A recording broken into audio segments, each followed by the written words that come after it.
I've tried to use other virtual companies. I can't say enough about how much I appreciate my two Cyberbackers. Hello to everyone who is watching this video. My name is Paul with Cyberbacker, and we have a very special guest here. She's a rock star MAPS coach, right? Yeah, MAPS Coach. Rock star MAPS coach and owns the McLeod Group Network team. Thank you so much for being with us today. I know you're very busy and we appreciate your time you sparing. Okay. So just for us to get to know you a bit better, Amy, right? How long have you been in the real estate industry? Well, I'm Amy McLeod. I'm here in Salem, Oregon, and I've been selling real estate. This is my 29th year. So 29th year. All right. yeah, I know you're probably not even that old, right? I'm 32, so already there. Oh, okay. All right. So if in case that happened, when did you start, in your coaching business? Oh, coaching, this is my second year of coaching. So, of course, I've coached my team, but officially for MAPS at Keller Williams, this is my second year. Second year. And how's that working out for you? Good. Very good. Thanks. I've got a Cyberbacker who helps me with that. And so it's good. It's really interesting to hear what other agents are doing, agents who are interested in improving their business. And that's the reason, right, why we got the business and why Craig Goodliff did start the business, to try and help out people. But let me ask you some specific things on the current things that's happening. Before the coronavirus, have you ever worked with an assistant before? Oh, yes. I've had an assistant for about 25 years. 25 years. And was it a good experience or, Yeah, I mean, real estate should be run like most other professional service industries. So if you think about how does your doctor, your dentist, your CPA, your financial planner, how do any of those professionals who provide a personal service function? And none of them tries to do all the activities that come under their office umbrella by themselves. Only in real estate do we try to do that. So I actually came out of state government where there was an assistant for everything. And so very quickly, I spent time on a team. I spent 4 years on a team, got my training that way from a very excellent top producing agent. And then as soon as I stepped off the team to run my own business, the first thing that I did was hire an assistant. Gotcha. Thank you so much for the insights on how you run your business. Having a lot of things you leverage so you can focus on your one thing. But going back, right, you starting your coaching business, when did you start to hire someone virtually? I've had a virtual assistant who does our Facebook advertising for us. She creates the list postings that we use on Facebook anytime that we have a listing. So we've used somebody for the social media side of it for quite a while. Mm-hmm. But when I got into coaching, I recognized that you really can't multitask. And a really important thing that we do in coaching is that we listen very intently to what the client is saying. And we're trying to pick up on the spoken as well as the unspoken. And I could not do that while I was taking notes. So that was my first hire with Cyberbackers, was someone to back me up taking the notes so that I could listen to my clients. Gotcha. Now, in line with you hiring someone virtually, of course here in Cyberbacker, what do you believe, right, are the most, or let's say give me 3 or 5 most income producing tasks that your Cyberbacker does for you? Well, now we've increased to 2 Cyberbackers. So a couple of months after I hired JJ to back me up on my coaching calls, in addition, we asked her to do circle dialing activities to fill in the rest of the time because I wasn't coaching full time at the moment. So just a couple months after she came on board, the person that I had locally who was doing that job decided to go in a different direction. Mm-hmm. And so it was a cost savings to train JJ up to become the person who not only does our circle dialing, she does our nurtures, she contacts for sale by owners, she contacts expireds, and she sets appointments for us. So when she stepped into that role, Then I hired a second Cyberbacker to help me with the coaching. Coaching part. Yeah. Okay. So technically just basically managing not just the business, but your talent as well. Because that's where Craig Goodliff, right, really did start. When he started, he just hired someone here in the Philippines, just let go of his phone, managing the notes when he's doing the coaching call. Because when you're in the groove, like what you said, when you're in the groove in your coaching, right, you don't want to use your hands in typing, right? You just want to focus on the things that you're talking to, right? Talking about with your clients. Now, on that end, going virtual, what advice do you have for other people working remotely right now on a general perspective?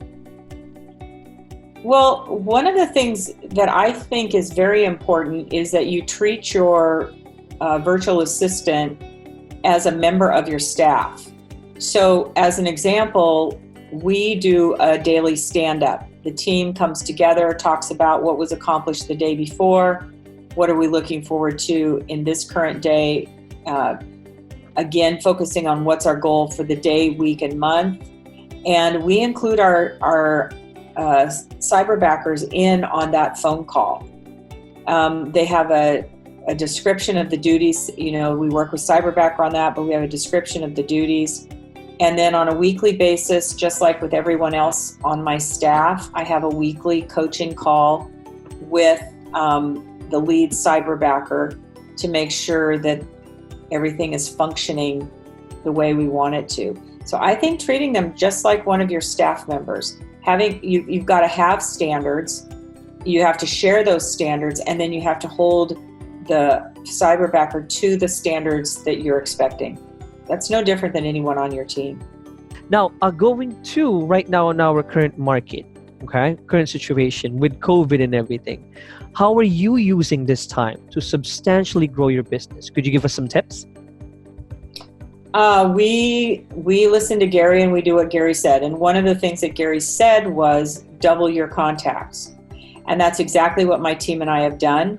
I think it was very helpful to have had this relationship with our Cyberbackers through Zoom. We were very familiar with Zoom. Mm-hmm. So we were able to quickly pivot to doing our listing presentations online with Zoom, both our listing presentations and our buyer presentations. In addition to that, something that I think we do, we follow very closely what the numbers are. So we're tracking our numbers out of the multiple listing system, not on a monthly basis or a weekly basis. We're tracking every single day how many sellers were not afraid and put their house in the market, and how many buyers were not afraid and went out and put a house under contract. So using that information and sharing it with our Cyberbackers, they're able to come through confidently on the phone when a potential lead says, well, we'd like to sell, but I think we're going to wait until this is over. So we make sure that we know the numbers so that we can let them know there are other people. It's safe. There are other people that are doing this. Mm-hmm. And then we are listening to as many podcasts, newscasts, economic, conversations that we can that help us interpret for us what's coming up in the future so that we can package that for potential clients looking for the reasons why now would be a good time to buy or sell. Gotcha. That's the same thing that the big boss is doing. To be honest, that was the last meeting that me and Jello went through, right? Goal setting, something that is quantifiable. And in your end, good job doing it on a daily basis. That's a gruesome task, but that's what it takes. That's what it takes to get the first out of the gate once everything settles down. And quoting Gary Keller on this, because Craig always says this, especially when COVID hit, that only at disruptions we get ahead, because this is the time that our competitors are stopping or slowing down. Okay. And we're really starting to see that showing up. It might not have been so evident, when this really hit us the middle of March, might not have been so evident at the end of March, but it's certainly evident at the end of April and going into May. We were just talking about what's in our pipeline for May, and it's even bigger than when we started April.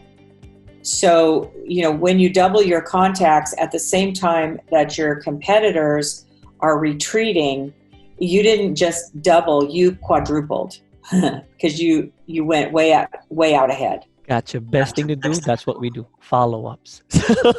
There you go. That's how Craig is teaching us or training us too. So Exactly. thank you so much for all your insights, Amy. Now let's go ahead and ask a little bit more about you. So what we're gonna do, okay? We're just gonna ask you a series of fast questions. Just try to answer them as fast as you can. Sounds cool? Sounds cool. Okay, quick. Okay. So heels or flats? Flats. Gold or silver jewelry? Gold. Coffee or tea? Tea. All right, carpet or hardwood? Ooh, hardwood. Hardwood. Okay. Morning person or night owl? Morning person. Dogs or cats? Dogs. Dogs. Text. You do text or mostly calls? Mostly calls. I'm getting better at text. Okay. Now, a movie theater or Netflix? Movie theater. Movie theater. So most probably, if I ask you TV series or movies? Probably TV series. Sometimes the movies are hit and miss. Gotcha. Right. And lastly, is lipstick or lip gloss? Gloss. Gloss. You gotta shine. That shine on you. All right. Thank you so much for answering. Last question that I have, which is really not part of the question program. We being virtual, most of the time, have you ever went to a meeting, even once, looking professionally good on top, and then at the bottom, your jammies? Oh, no, never my jammies. Never. All righty. Anyways, that was a safe bet. Safe question. Anyways, Amy, anything you want to, say to the people who's going to watch this video? I can't say enough about how much I appreciate my two Cyberbackers specifically. I've tried to use other virtual companies. And somebody asked me why Cyberbackers, and when I got started in coaching, Craig Goodliff was my red shirt coach. That's when you're trying to make the team, right? And when I found out after that coaching that I've said that coaching was as hard as when I went through boot camp in the Marine Corps. I hadn't had that kind of stress since that time in my life. And when I found out that Craig had a virtual assistant company, I knew, based on how he trained us, that his company was going to be filled with people who are excellent, and I have not been disappointed.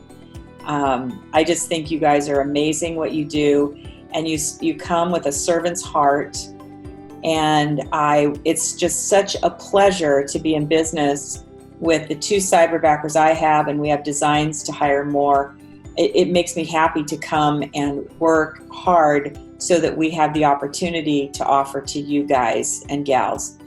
So I consider it such an honor to be in partnership with you guys.